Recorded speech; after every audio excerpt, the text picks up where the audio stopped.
What? No, no, no, no. No, I'm not saying the atheists are revolting. It's a statement. They are in the act of revolution. I mean, I do my best. I give them the benefit of the doubt. I let them in here, and they start trying to take over the place. I mean, really, it's not on. I won't have this behaviour. You get them told, right? And tell them to get that mess cleaned up as well. Because if I come down and it's still a shambles, basically there'll be no television for a month. All right? Get them told. Right. I'm ever so sorry about that. Um, Bit of trouble in the Dawkins suite there, as you probably gathered. Dawkins suite, don't know if you haven't been a fan so far. Dawkins suite is a extension we built onto Bliss, which is for the atheists.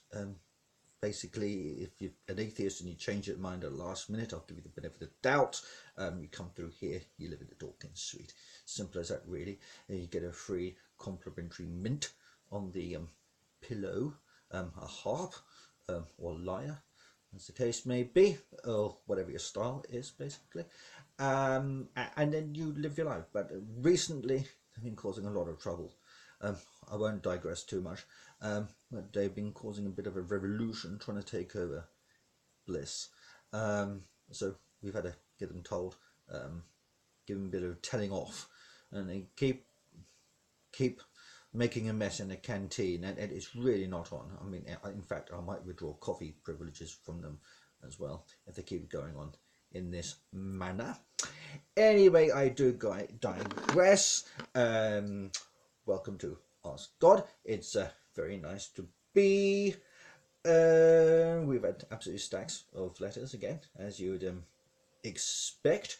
So with no more further ado, we'll swiftly move on with our first question, which is from Igor Navratilova of Findon. Thought it might have been Russia there for a minute. Who asks, if there were 10 commandments, where did the rest come from? Well, Igor, that is a very good question, isn't it? And one that serves an answer. I mean, you've heard of Moses and the regular 10 Commandments. Don't worship sundry things that aren't me, basically. Don't misuse my name. Remember the Sabbath. Honor your father and mother. No killing. No adultery. No stealing. Never give false testimony. And don't covet thy neighbour's oxen, even if it is a nice one. And then, yes, well, that was about it, really, wasn't it? And so you're probably wondering where the other commandments come from. Well, you don't know Moses like I know Moses, basically. You know, when you get these awkward people who, I'm not saying Moses was awkward, by the way, but you know, you get these awkward people who are very politically correct and health and safety nuts and very, very legal. And you can't do this or say that, or they want to know if such and such happens. Like, I don't know, I'm trying to think of an example. If my brother's sister's in-law's cat gets run over by a rabbit in a lawnmower, what should we do about it? And well, in short, Moses was a bit like that. So I'd say, you know, don't steal. And then Moses would say something along the lines of, okay, we won't steal, but what if someone is starving? To go out of the way to get food, it is classed as theft, but then they're actually helping someone because they're hungry, and we shouldn't let the people starve, should we? Then I'll give some sort of reply along the lines of, right, okay, so we'll have to think of something then, won't we? And basically, we were up there for ages in the mountains, and after a while, lost all hope, really. Got a bit angry at one point, smashed the tablets to pieces, and then Moses had to go write them all out again. So next time round, we got the 10 ones down, basically, and then a bit later on in time, we decided to simplify things a little bit, really, just with do unto others as you would have them do unto you, which is a lot more simpler and covers everything pretty much, doesn't it?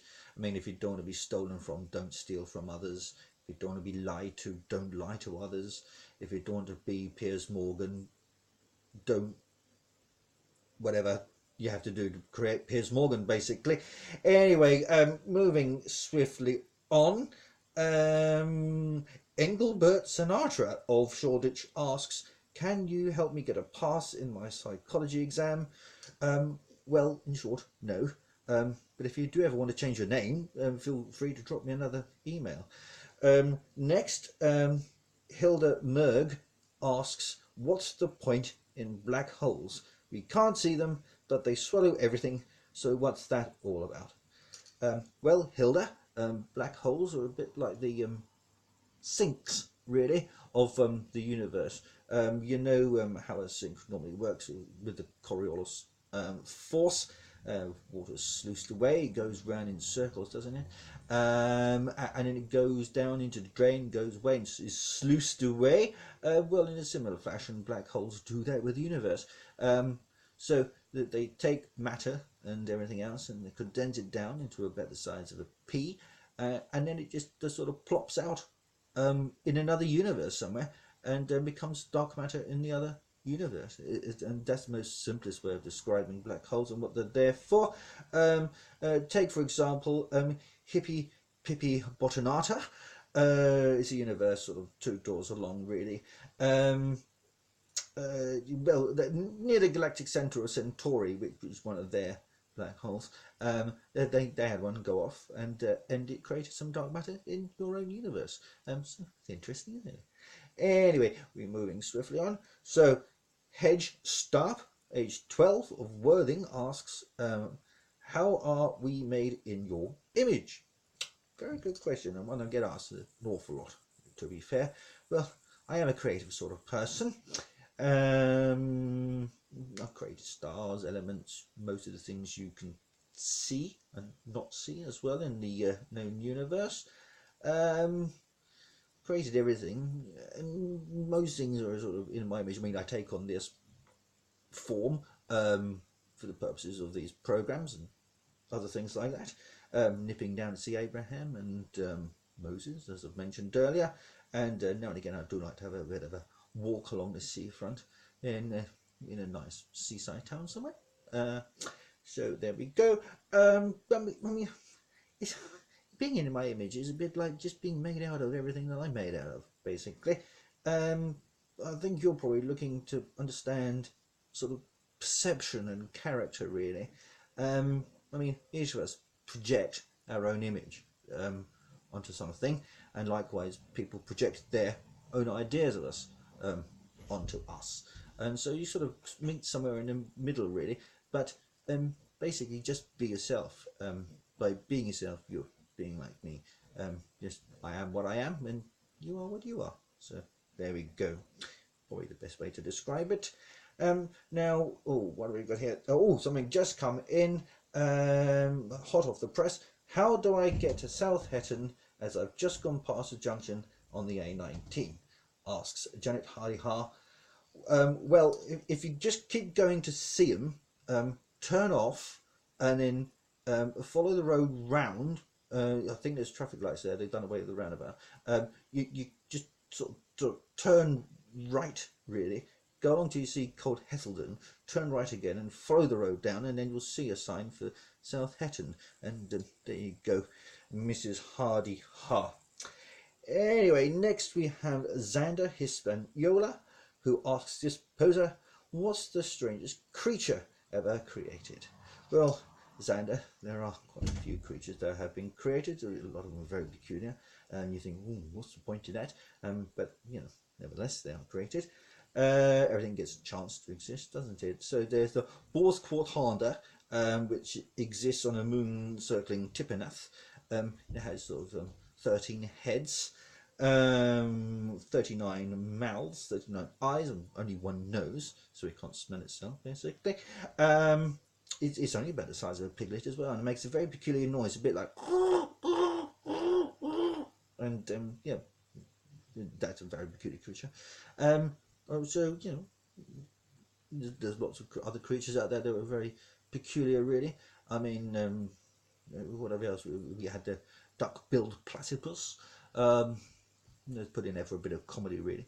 Then we've got, you know, the different types of birds as well. Some are very peculiar, like flamingos. And we've also got various types of beetles as well. And there's also David Cameron. So, you know, all different sorts of weird creatures, all weird and wonderful out there, basically.